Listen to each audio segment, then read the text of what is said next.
I'm Aaron Porras, and thanks for joining us from our studios in Israel. Coming up in today's newscast, the United Nations warns that Gaza is nearing a total collapse. Anti-American protests erupt in the city of Bethlehem, and Israeli researchers bring Mars to the crater Mitzpe Ramon. Stay tuned for the latest news in Israel.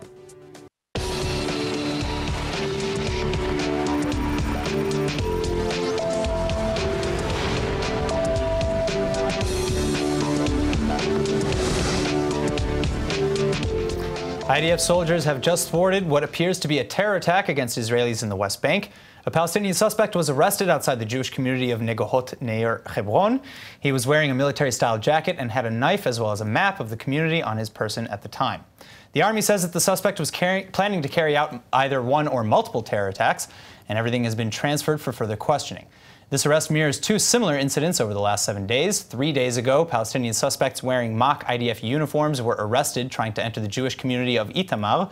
And last week, a shootout erupted between Palestinians and Israeli security forces during an attempted stabbing in the West Bank.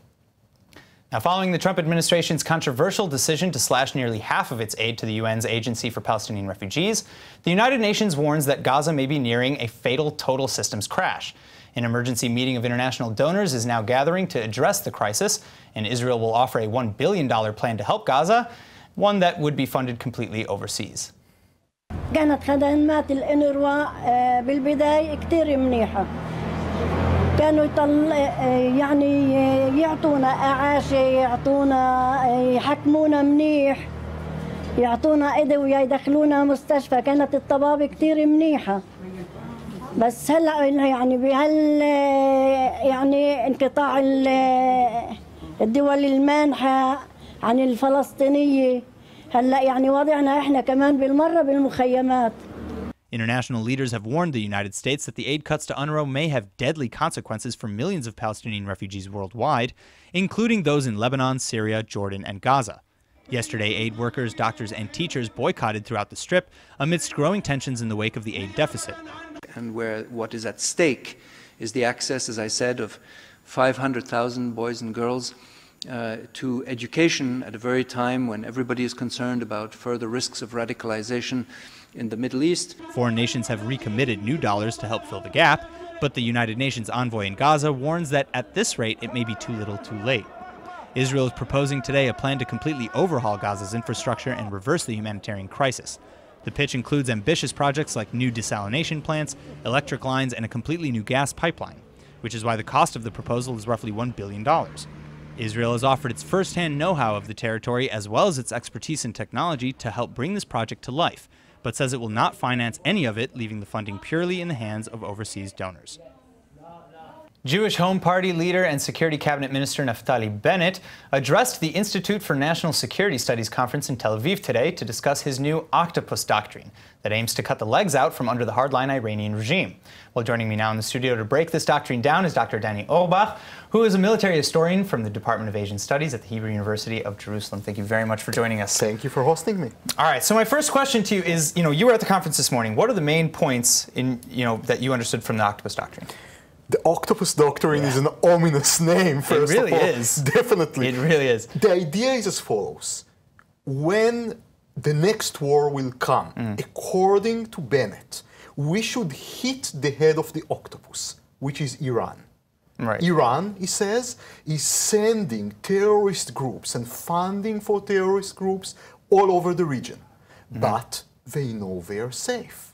They know nothing will happen to them. So why should they stop? So he says, no, we should hit the head of the octopus and not only the arms of the octopus. Right. That's the only way to deter the Iranians from starting another war. So, I mean, yeah, I know that before he made the octopus doctrine kind of analogy, he also used an analogy about mosquitoes and draining the swamp, saying, the mosquitoes are the arms, the armies of Hezbollah and Hamas, etc., but we're not draining the swamp. So how exactly are we going to go about doing that? How are we attacking the octopus? According to Bennett, you should do two main things, I would say, according to Bennett. Sure. First of all, hitting Lebanon. In a case of a northern war, Bennett would not distinguish any longer between the Lebanese state and Hezbollah. You're saying that they're so intrinsically kind of molded together that you can't distinguish between the two of them anymore. And you shouldn't distinguish because, according to Bennett's logic, only this kind of deterrence will prevent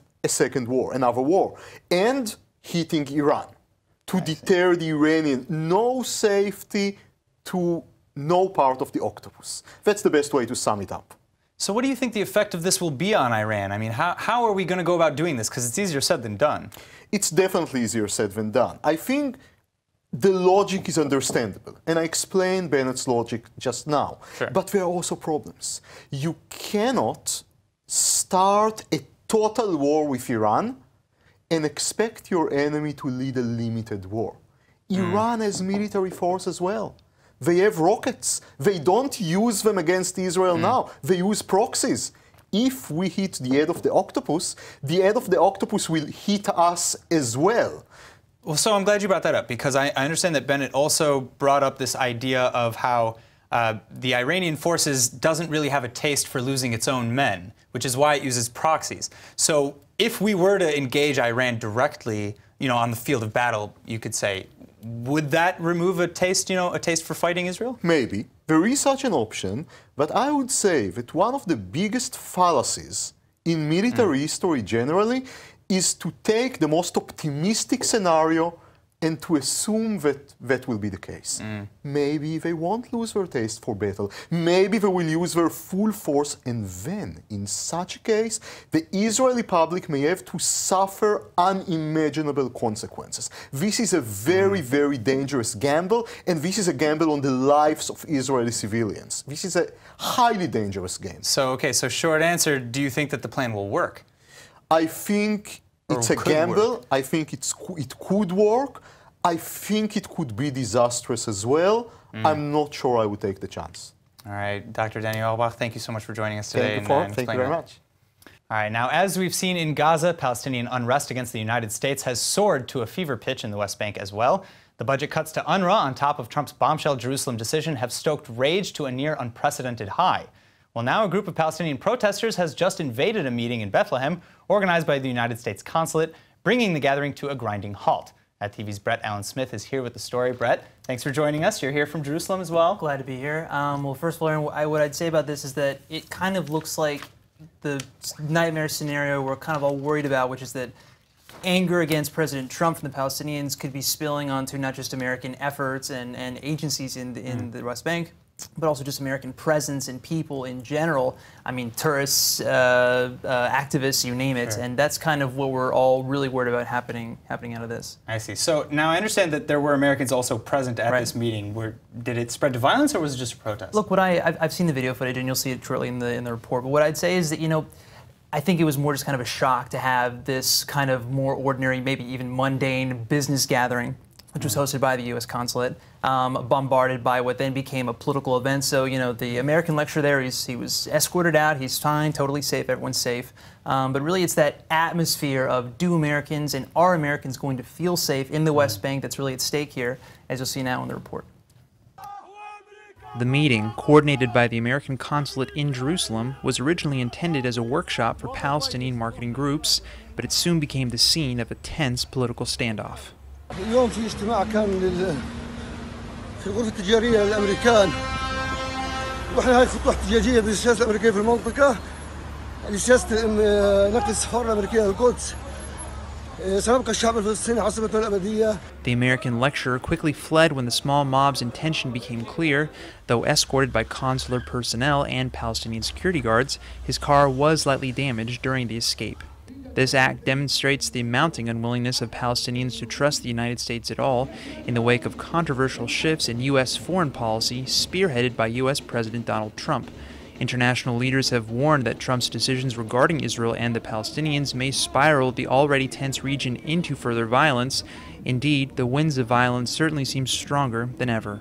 اليوم الشعب الفلسطيني أراد أن يحاكمهم بطريقته وعلى طريقته من أجل أن يوصل رسالة للعالم أن لا قرارات ترامب ولا قرارات بنش ولا قرارات أمريكا سوف تغير من وضع القدس عاصمة دولة فلسطين. Israel has just slammed a controversial new Irish bill which would criminalize trade deals with any Israeli firms in the West Bank, East Jerusalem, or the Golan Heights. Prime Minister Netanyahu has already summoned Ireland's ambassador for an emergency meeting to discuss the bill, which, according to the Prime Minister, is nothing short of a full-on pro-BDS embrace. The legislation in its current form would allow Ireland to punish anyone who does business with Israeli companies in any of the so-called occupied territories with up to 5 years in jail. International protest against the bill erupted within hours of its announcement. That's probably why, in a shocking reversal, the Irish Senate has already frozen the legislation completely. As of now, it remains unclear when or even if the Senate will vote on this bill at a future time. That could mean this legislation has already been defeated. If passed, this would have been the first ever law in Europe to criminalize business with Israeli firms in the settlements. Israel and Poland are fiercely at odds over Poland's controversial bill, which makes it illegal to refer to Nazi death camps in Poland, such as Auschwitz, as Polish death camps. Fortunately, that spat hasn't distracted from what matters most. Yad Vashem has just honored a Polish family as righteous among the nations for saving Jewish lives during Hitler's horrific final solution. Sabina Perzina, her husband Jan Giadoz, and their husband Alexander employed a Jewish friend as a farmhand in the years before the war. But after the Nazi invasion, they agreed to hide him, and soon another Jewish friend of theirs, in their cowshed's attic to escape the Nazis. Yad Vashem was pleased to host the family's only living child for the ceremony in their honor, their first trip ever to the State of Israel. A rep from Poland's embassy was also on hand to commemorate the family's bravery. And thankfully, the mood was not undercut by the current tensions between Israel and Poland in the wake of the controversial Polish Holocaust bill. Yad Vashem has joined the chorus of near-unanimous Israeli voices slamming the legislations, warning that it dangerously rewrites the truth about how the Nazis were able to plan and carry out the final solution. Though Poland's Prime Minister has agreed to work together with Israeli Prime Minister Netanyahu to rewrite the forthcoming drafts of the bill, Polish spokesmen have remained firm that those talks will not impact the parliament's decision. Knesset member Oren Chazan has never been a stranger to controversy. The lawmaker has been accused numerous times of humiliating, sexist, even dangerous behavior, and often during Knesset meetings. Well, it looks like all that is starting to catch up with him, as the government's ethics committee has just given Chazan its maximum punishment, a 6-month suspension from the Knesset. Chazan's behavior and pre-Knesset life have ignited countless headlines in the past. Sometimes that behavior is less serious, like when he snagged a selfie with Trump on the tarmac during the president's trip to Israel. Other times it's a bit more problematic. Arab MKs have repeatedly accused Chazan of harassment. Most recently, Chazan accused Ahmed Tibi of the Arab Joint List Party of having terrorist friends. And last week, Chazan was caught on tape telling another Arab lawmaker that he was a terrorist who used psychedelic mushrooms. Other female MKs have filed multiple allegations of sexual harassment as well. Most famously, Chazan openly yelled at a female lawmaker during a hearing that she was too ugly to even be a prostitute. These are just a few of the complaints that landed Chazan the committee's harshest punishment. The statement read, quote, "It looks as though MK Chazan has set a goal to bother Arab MKs and to drag female MKs into a degrading and humiliating discourse, including sexist and chauvinist statements," end quote. Ironically, Chazan has just won the Knesset's first ever backgammon tournament designed to promote coexistence between Jews and Arabs. Whenever you hear about some cool new gadget or startup device, it's almost always geared towards the cutting edge and the young. Well, what about the nearly 10% of the world that is walked by people 65 years old and older? Here to answer that question is owner and co-CEO of Senior Market, Roy Koren. Thank you very much for coming in today. Hi, Aaron. All right, so my first thing, what is Senior Market? Explain that to me. Well, Senior Market is the sole marketing agency that focuses on the mature and elder markets. We advise and assist our clients to effectively address senior consumers and their families. So what, can you give me some examples of some success stories that Senior Market has had? Well, we work with local brands here and, for instance, retail companies and also shopping malls, and we advise them how to bring more customers to their shops, Sure. I mean more senior customers Sure. to their shops, buy more products, buy more services. And we're very proud that most of our clients actually, now think more of like this global age group. Exactly. So, okay, so what inspired you to come up with this company to address this issue? Well, 5 years ago, I was on a surfing trip to the Maldives, and I met a 68 years old and 67 years old Australian surfers, and they amaze me, you know, with their techniques and their abilities. And when I came back to Israel, I said, okay, I have to look into this age group. And I studied, I learned about the longevity economy and the new consumers, the new senior consumers, and one thing led to another, and here I am. That's incredible. All right, so, you know, just a final word, how do people get in touch with you if they want to use your services and spread, you know, their message to the wider age groups? Okay, we work with companies and also with entrepreneurs. There is a sizzling entrepreneurship ecosystem here in Israel that address the senior markets, the global senior markets. Of course, they can reach out and visit our website or our Facebook page, and we welcome any suggestion. Beautiful. All right, Roy Cohen from Senior Market, thank you so much for coming in. Thank you for having me. Thank you. All right. 2 planes flying over Tel Aviv just had a very close call. The aircrafts were apparently mere seconds away from colliding in midair until some quick last-minute maneuvering saved them from instant disaster. Unfortunately, yes, this is just as scary as it sounds. The 2 planes reportedly crisscrossed safely in the sky at the very last second, passing within 300 feet of each other. Way too close for comfort.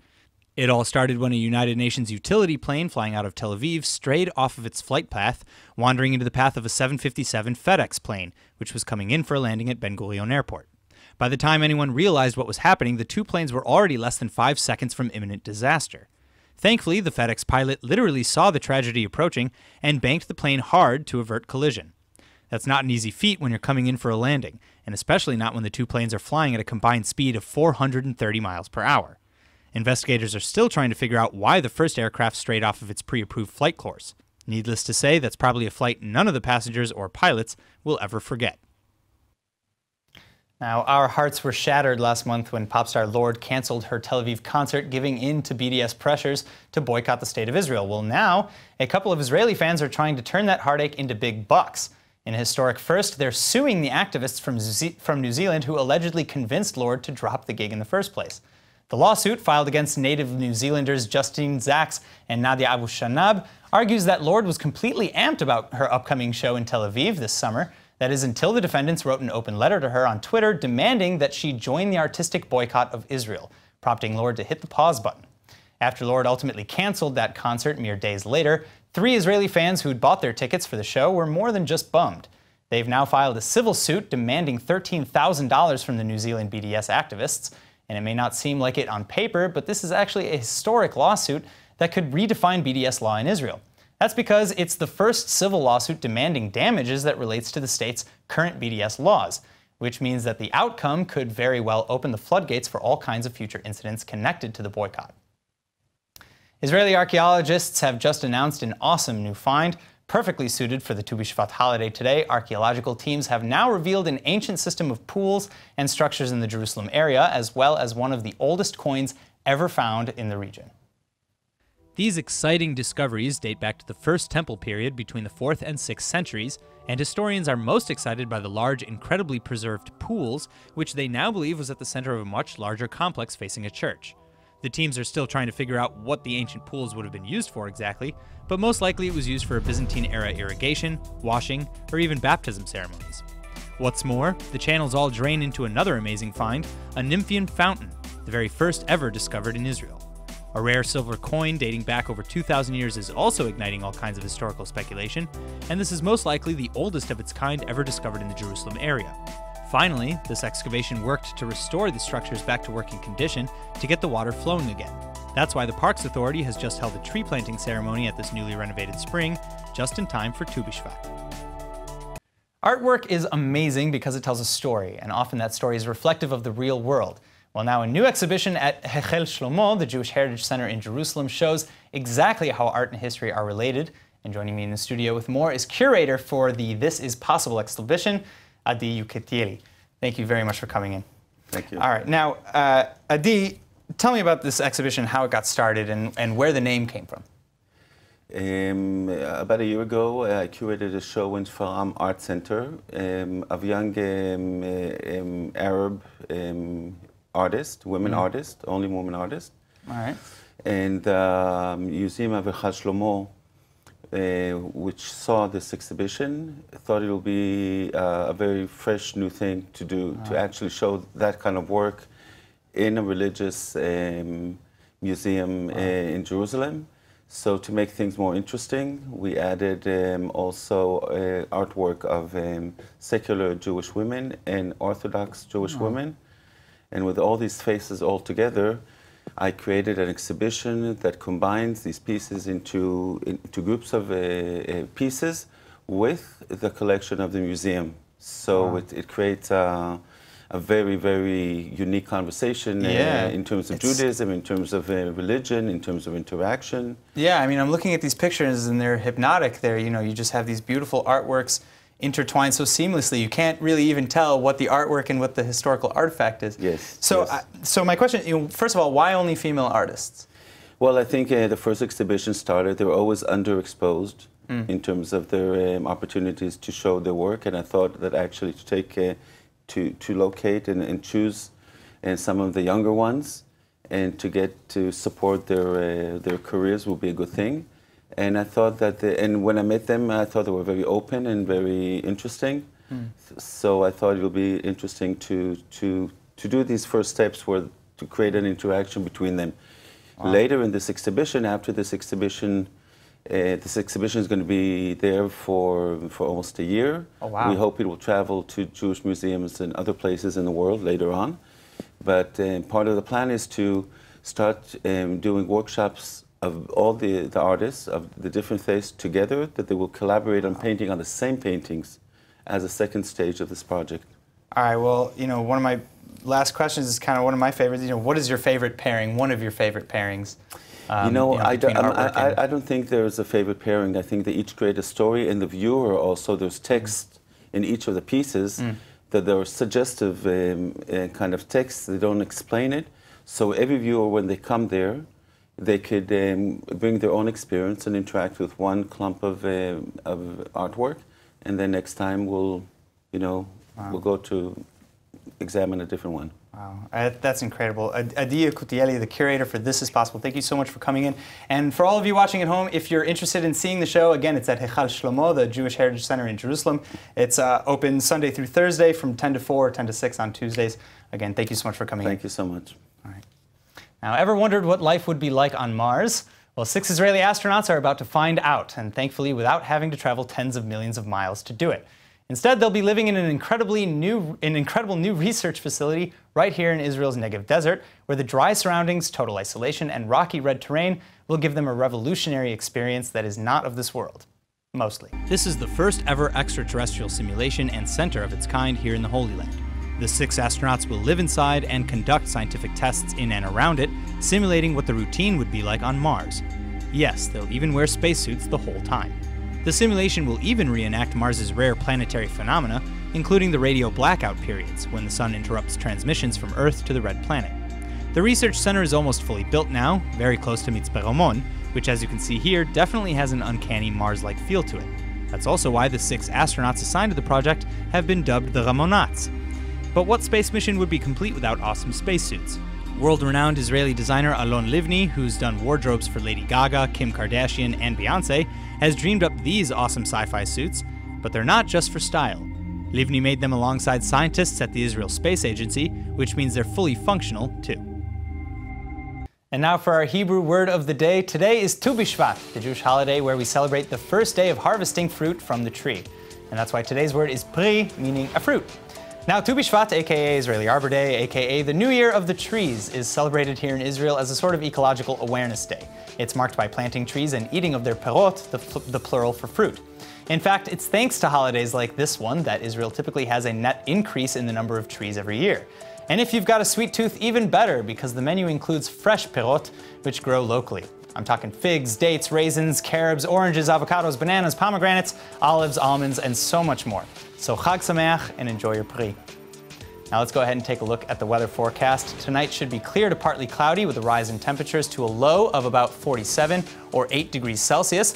Then tomorrow is expected to be sunny and with an additional rise in temperatures to the unseasonably warm high of about 68 or 20 degrees Celsius.